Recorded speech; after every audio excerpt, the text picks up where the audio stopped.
Senhor presidente, senhor relator, senhoras ministras, senhor ministro, representante da douta Procuradoria-Geral da República, toda a discussão, como foi bem enfocada pelo Dr. Fábio Tuffic, diz respeito à exata dimensão e latitude que deve ser dada ao artigo 5º, inciso 57 da Constituição Federal.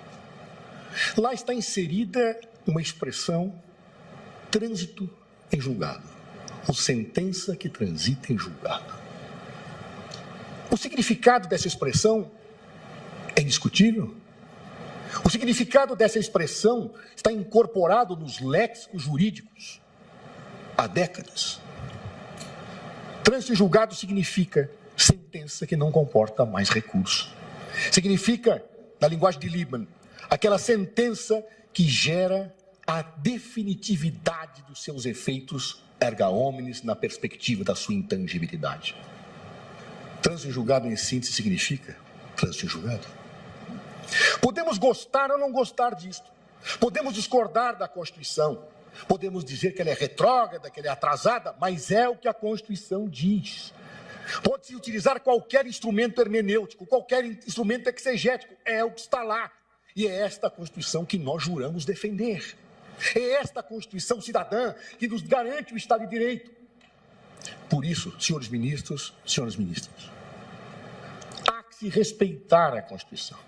E a expressão trânsito julgado não foi colocada lá por acaso, senhor presidente. Ela tem uma lógica sistêmica, ela tem uma lógica axiológica. Essa lógica é que esta Constituição cidadã garante, acima de tudo e de todos, a dignidade da pessoa humana e a liberdade. Estes são os valores fundamentais que lá estão colocados e por isso se assegura que aquelas restrições a estes valores só podem ser dadas quando a certeza jurídica alcança o seu grau máximo. E com isso se vincula a competência desta Corte.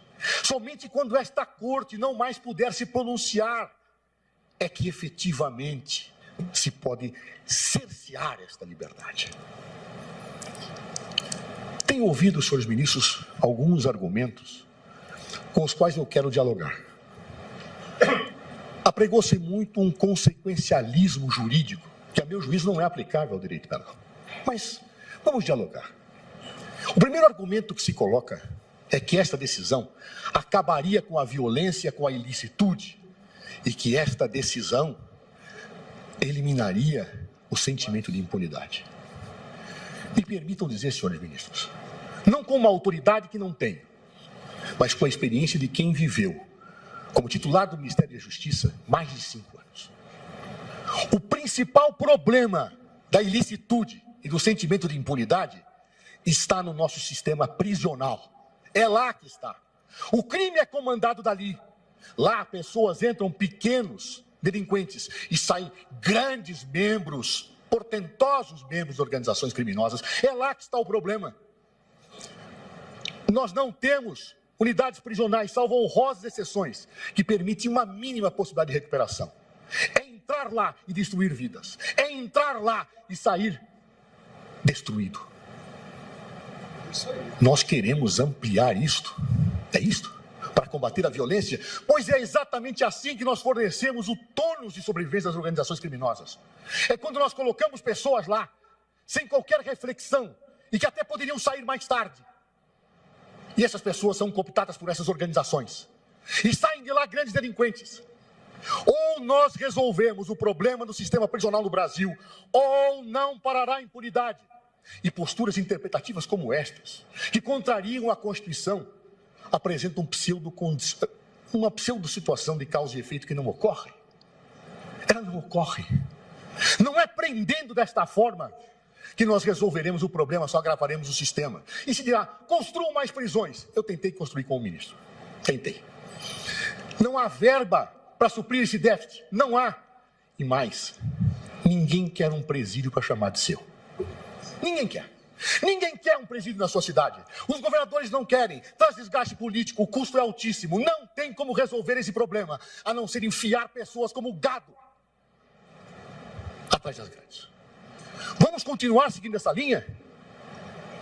Se fizermos isto, poderemos até ter o aplauso no primeiro momento, porque as pessoas pensam que tudo se resolverá.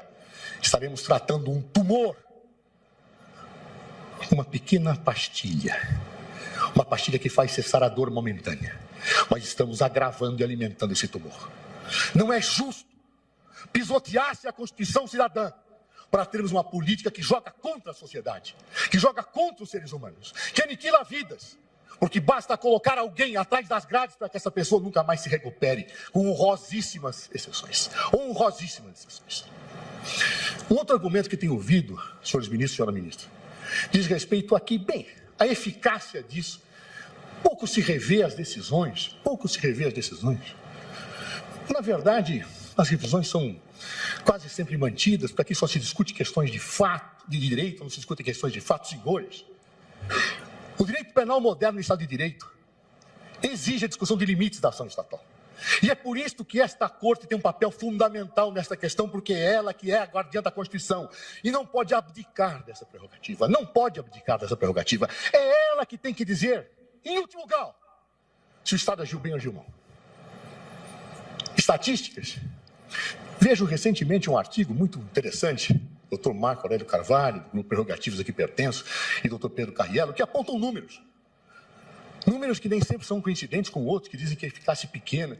Eu não vou entrar neste mérito, senhores ministros, porque seres humanos não são insumos econômicos. Seres humanos não se medem por estatística. Um médico que cometa, após ter salvado 1 milhão de pessoas clinicando, um erro, uma imperícia numa cirurgia, perde a sua licença. O judiciário não pode ser avaliado por outra regra. Pode ter prendido muito bem, mas se prende alguém destruindo a sua vida, tem que ser recriminado. E é o que a Constituição quis fazer. A Constituição quis fazer isto, dar segurança máxima para que alguém pudesse perder um bem tão precioso como a liberdade. Mas as pessoas vão ficar soltas. E a impunidade, para isso existe a prisão preventiva. Para isso, o sistema dá resposta. Se as pessoas trazem risco à sociedade, muito bem, que se prenda preventivamente. Mas não coloquemos atrás das grades pessoas que não dão risco apenas porque o sistema judiciário é moroso. É moroso? É moroso. É ruim ser moroso? É. Mas não é abolindo direitos que eu resolvo essa dimensão. Vamos sentar, vamos discutir, vamos resolver o sistema, vamos dar mais situações céleres, vamos criar um juizado de instrução, vamos fazer o que quiserem, menos pisotear sobre a Constituição. Menos isso. Menos trancafiando pessoas que depois podem sair. Não importa o número, são vidas humanas. Não é gado, não estamos falando de arroba de carne, estamos falando de vidas, vidas destruídas. E quem tiver dúvida, visite um presídio. Visite um presídio. Eu vi cenas como ministro horrorosas, de cabeça sendo decapitadas e transformadas como um jogo de futebol, porque seres humanos, senhores ministros, que não são tratados como seres humanos, agem como bestas feras. E é o que nós estamos produzindo com situações interpretativas como esta. A opinião pública, me desculpe, não se pode confundir opinião pública com senso comum. Opinião pública exige discussão profunda, amadurecida, refletida, discussão de estudos. Hoje, esta resposta é epidérmica. É utilizada com argumentos retóricos sem nenhum estudo. Não se discute o sistema prisional para se discutir essa possibilidade que aqui hoje efetivamente se decide. Fosse o senso comum valer, venhamos abolir os tribunais e vamos transformar a justiça naquelas arenas romanas, em que o imperador havia sim ou não. É assim que nós vamos tratar os seres humanos? Senhores, estamos no Estado de Direito. E como tal, devemos respeitá-lo. Respeitemos a Constituição. Respeitemos aquilo que nós juramos cumprir. É o que peço às vossas excelências. Agradeço aos doutores Fábio.